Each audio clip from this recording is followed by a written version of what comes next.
Today we have the 2022 Tesla Model Y.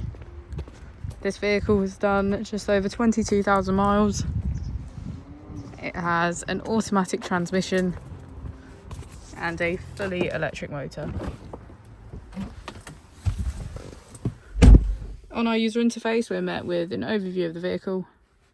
This allows us to open the bonnet, charging port and boot, all from within inside the car.